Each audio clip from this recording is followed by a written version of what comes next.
Start engine.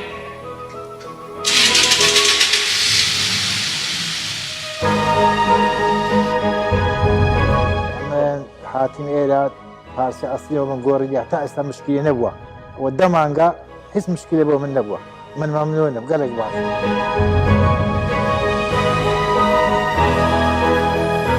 والله من یەکەم جار پێشەوەی بێم بۆ شەریکەی جەنابتان مانگانە 2000 هەتا 3000 هەتا هەندێک جار 4000 فیتپەممە گۆڕی هەزارێ تقریبان نێزیکی 6000 7000 مەسروفی بوو و هیوادارم دۆ ئەو برا شۆفێرانش کە شەریکەی کە سارەی توێتە بەکاردێنن فیتپەمی ئەسلی بەکاربێنن نەک توجارە. والله أول تشت أس جالك سيارة تأمين بوم كافتشتها تجورن بيش شابم همود نظام شركة ولوجو شركة تويتي همود بيبو أبدليهم جالك للتأمين تانك وبنزين وتباكش كرد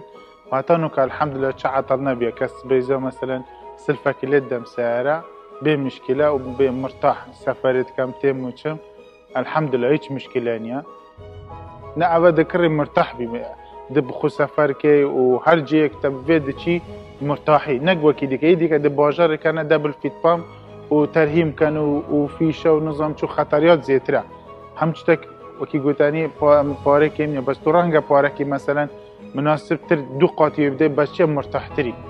وهر وقتك مفيد سعر وكي ديك نا دبا مثلا فيت بام عادل بو باجر انه كان مثلا فيشه دبل فيت بام نجحت جنيا وخطريات زيترا